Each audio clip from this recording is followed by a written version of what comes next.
Hey fellow golfers, I thought I would do a clip on some key, simple warm-up and stretching exercises that specific to the golf swing that you should really do before you go onto the golf course. Some of these you could do at home before you leave for the course, just to get warmed up.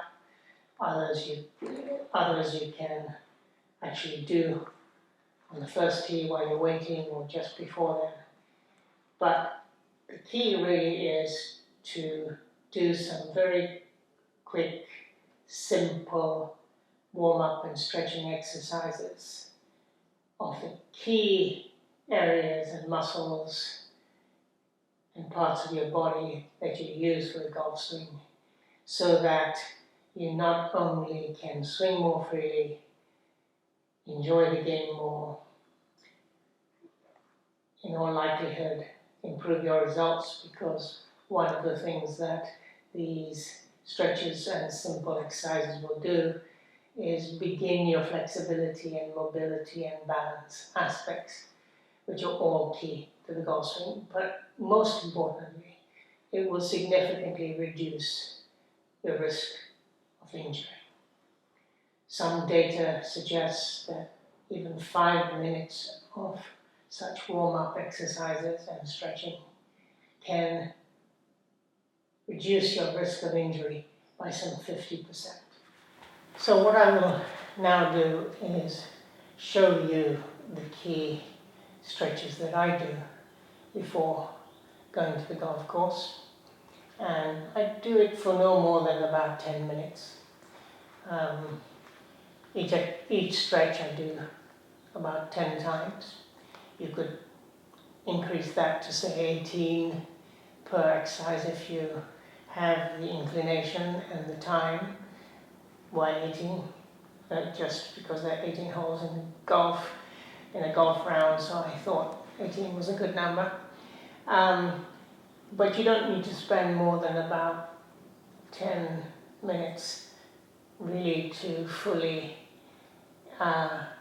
get the benefits of such minimal exercises and stretching. And you don't really need any equipment as such. A couple of things that I have with me could be helpful, but you could, instead of this, use a towel. You can use a golf club, as I say, for some of the exercises which are fairly obvious when I come to them.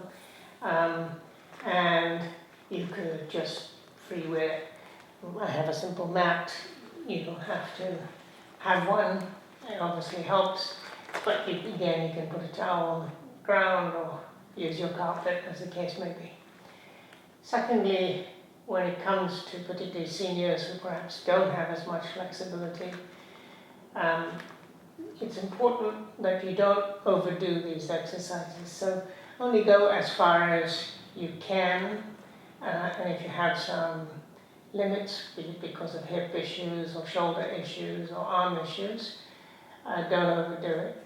As you do some of the simple ones and even just go part way, you'll find that as you do it more regularly, you get actually better at them and you can go a little further in each case.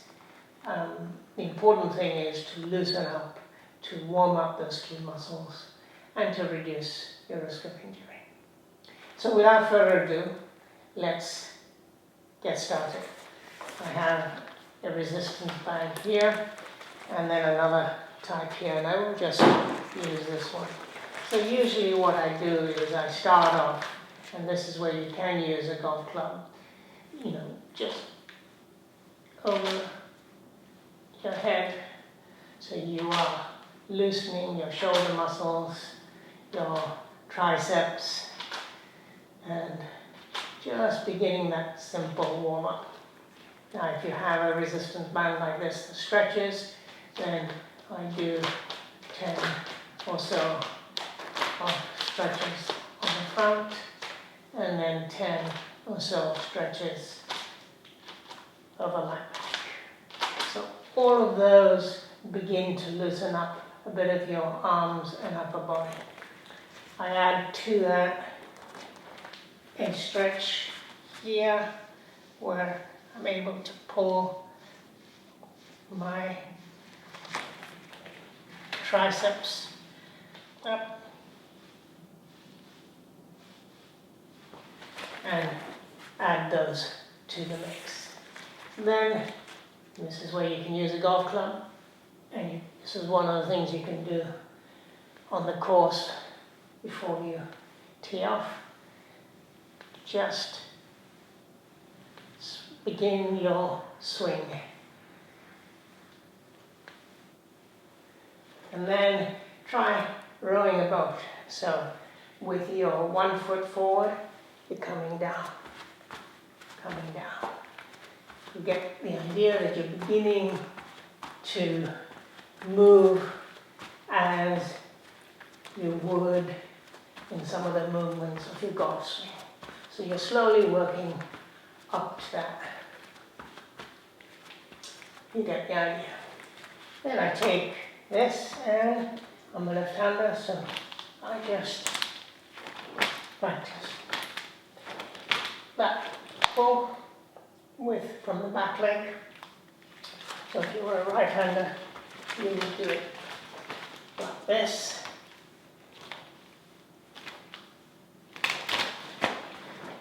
And I repeat both sides.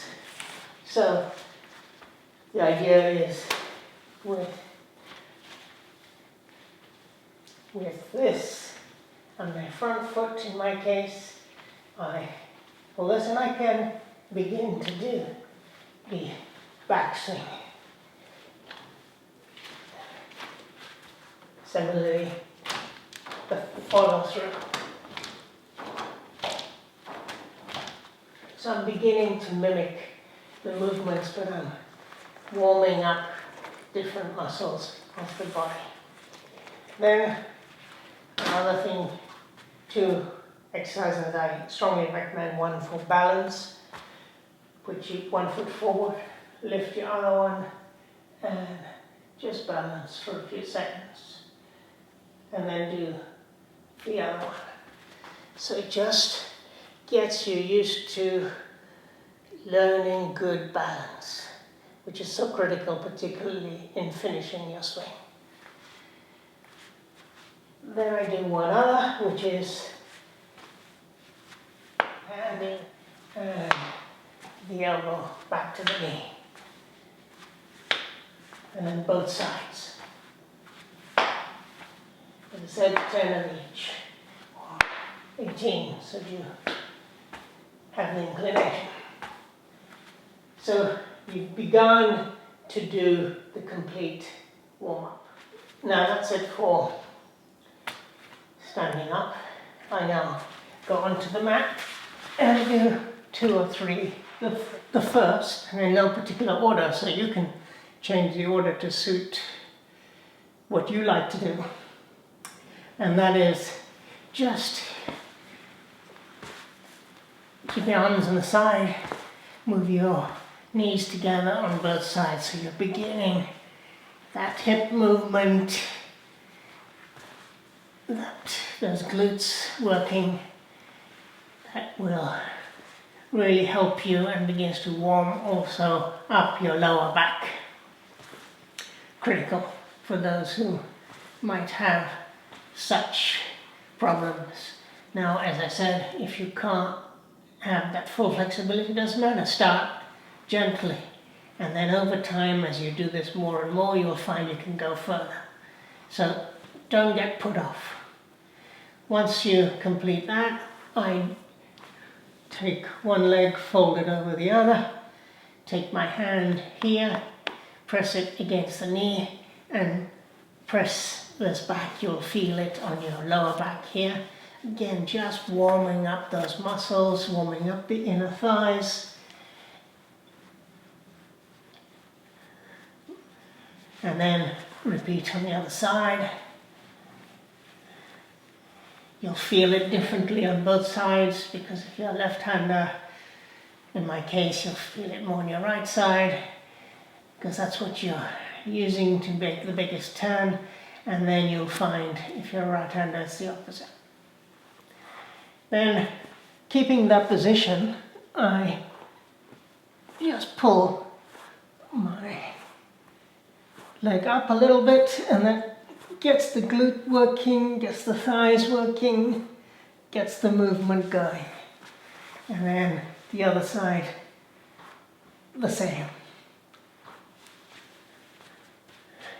3 more important exercises on the ground here.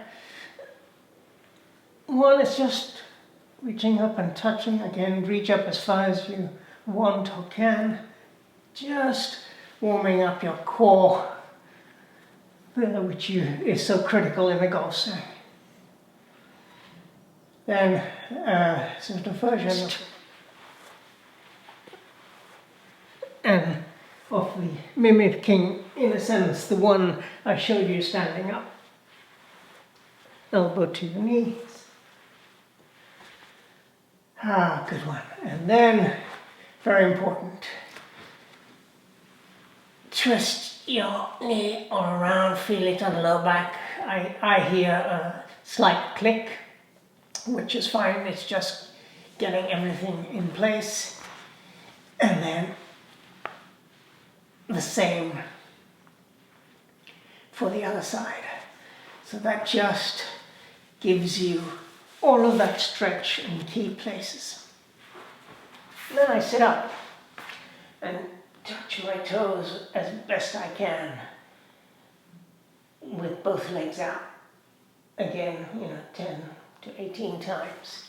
Then fall one leg in, touch that toe, you'll feel that on your lower back. And then the other side. And then I end up with one final stretch, which is get onto my knees, keep one knee on the ground, stretch the leg out, and reach and touch over. And then do the other side. It's a great little finish.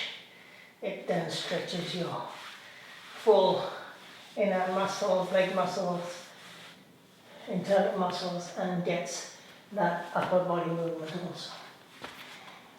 Obviously check with your physical therapist, your doctor or GP if you have any issues, and alter it accordingly. You can pick and choose some of these initially and work up to a more amount, as well as work up to the full set. You won't regret it in your golf game. Happy golfing. Enjoy these stretches. Get to feel nice and loose, and you're all ready for that round of golf. See you on the flip side, my friends.